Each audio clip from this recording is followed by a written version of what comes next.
BA part प्रथम के प्यारे विद्यार्थियों, आज पॉलिटिकल साइंस में प्रश्न पत्र राजनीतिक सिद्धांत के टॉपिक डेविड ईस्टन के द्वारा प्रतिपादित व्यवस्था सिद्धांत का वर्णन कीजिए।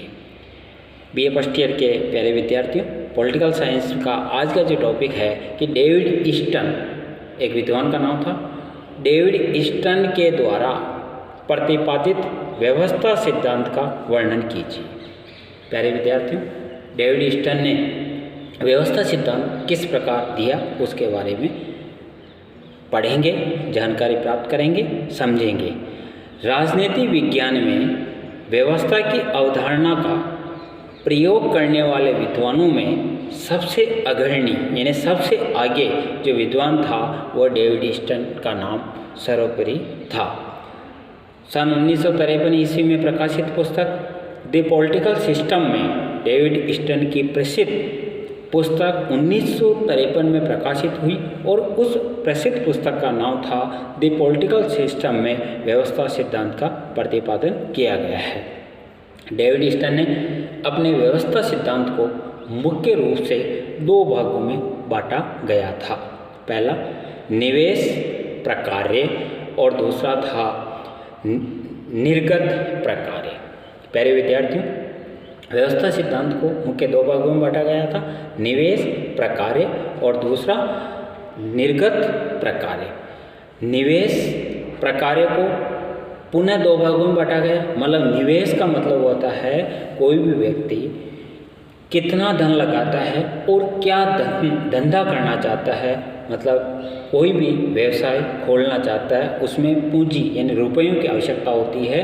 तो निवेश प्रकार्य किस प्रकार निवेश करे और जो निवेश करे उससे निर्गत यानी किस प्रकार उसे निवेश जो धन लगाया गया उससे किस प्रकार से प्रोग्रेस हो, किस प्रकार से उसकी प्राप्ति हो। तो सबसे पहले व्यवस्था सिद्धांत डेविड ईस्टन ने जो व्यवस्था सिद्धांत दिया उसका पहला जो निवेश प्रकार्य है, पुनः डेविड ईस्टन ने इसको दो भागों में बांटा है। निवेश प्रकार्य को दो भागों में बांटा है, मांग एंड डिमांड, मांगे, और दूसरा पॉइंट है समर्थन। तो सबसे पहले निवेश प्रकार्य के बारे में समझेंगे। निवेश से तात्पर्य है मांग एवं समर्थन से। प्रत्येक राज्य व्यवस्था में पर्यावरण से कुछ मांगें रखी जाती है। मतलब व्यक्तियों के माध्यम से कि भाई ये धंधा यहाँ चल जाएगा, ये धंधा नहीं चलेगा, क्यों नहीं चलेगा, क्यों चलेगा, ये सारी पर्यावरण से ही जानकारी प्राप्त हो सकती है। इन मांगों के पीछे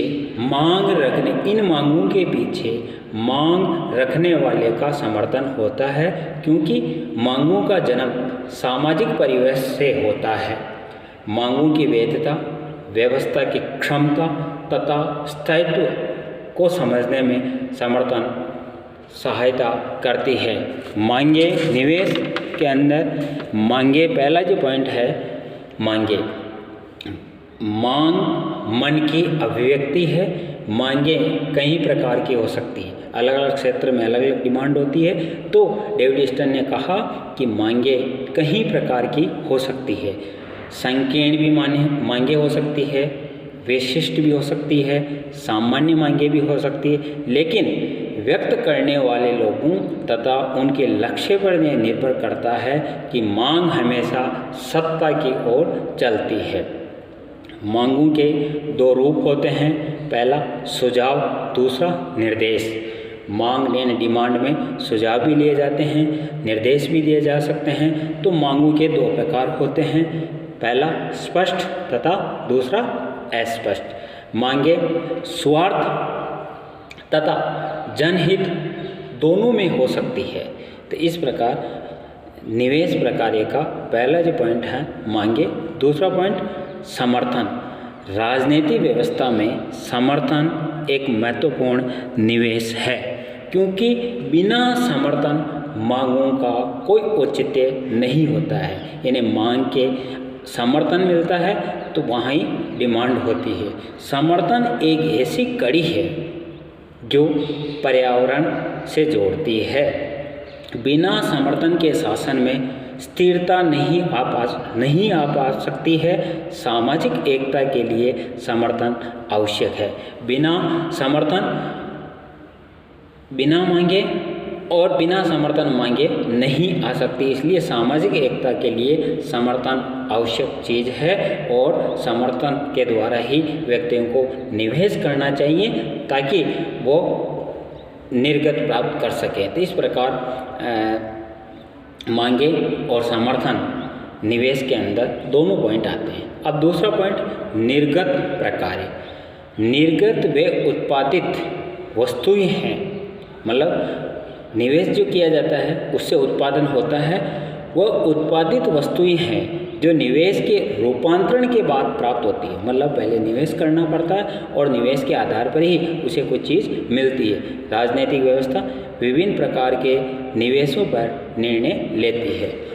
निर्गत प्रकार्य को भी मुख्य दो भागों में बांटा गया। जिस प्रकार निवेश प्रकार्य को दो भागों में बांटा गया, मांगे और समर्थन, उसी प्रकार निर्गत प्रकार्य को भी मुख्य दो भागों में बांटा गया है। पहला पॉइंट पुनर्निवेशन। इसको समझे प्यारे विद्यार्थियों। निर्गत का उद्देश्य सदस्यों की आवश्यकताओं को पूरा करना होता है। जो सदस्य होते हैं उनकी जो डिमांड होती है, उनकी आवश्यकताओं को पूरा करना होता है। सदस्यों की आवश्यकता पूरी हुई या नहीं हुई, जनता की इस संबंध में क्या प्रतिक्रिया, मतलब जनता क्या कहती है कि ये चीज़ यहाँ पे नहीं थी, अच्छा काम हुआ या निवेश हुआ, रोजगार बढ़े या रोजगार के साधन उपलब्ध हुए और यहाँ बेरोजगारी खत्म हुई, ये सब जनता देखेगी।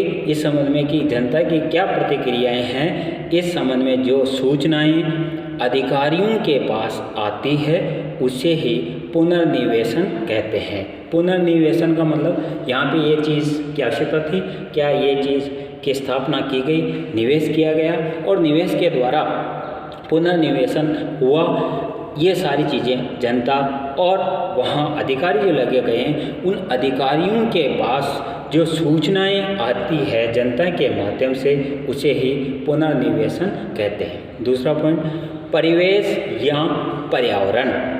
निर्गत प्रक्रिया का जो दूसरा जो पॉइंट है परिवेश या पर्यावरण। राजनीतिक व्यवस्था संपूर्ण राज्य व्यवस्था में अन्य उपव्यवस्थाओं जैसे धार्मिक, आर्थिक की तरह एक उपव्यवस्था की भूमिका अदा करती है। परिवेश या पर्यावरण, व्यक्ति सबसे पहले व्यक्ति होता है, उसके बाद परिवार बनता है, परिवार से समाज बनता है और समाज से राज्य बनता है, राज्य से देश बनता है और देश से विश्व बनता है। एक दूसरे पर कंट्रोल होता है। उसी प्रकार पर्यावरण एक ऐसी चीज़ है जो अन्य उपव्यवस्थाएं को जन्म देती है, आर्थिक, धार्मिक की तरह एक उपव्यवस्था की भूमिका अदा करती है। इसमें पर्यावरण से आंशिक रूप से उपव्यवस्था का बोध होता है, जिन्हें आंतरिक सामाजिक पर्यावरण की संज्ञा दी गई है।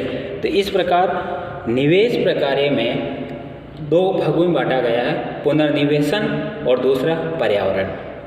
पर्यावरण भी बहुत ज़रूरी है और पर्यावरण के द्वारा ही उपव्यवस्थाओं का ज्ञान होता है, बोध होता है, जिसमें आंतरिक सामाजिक पर्यावरण की संज्ञा दी जाती है।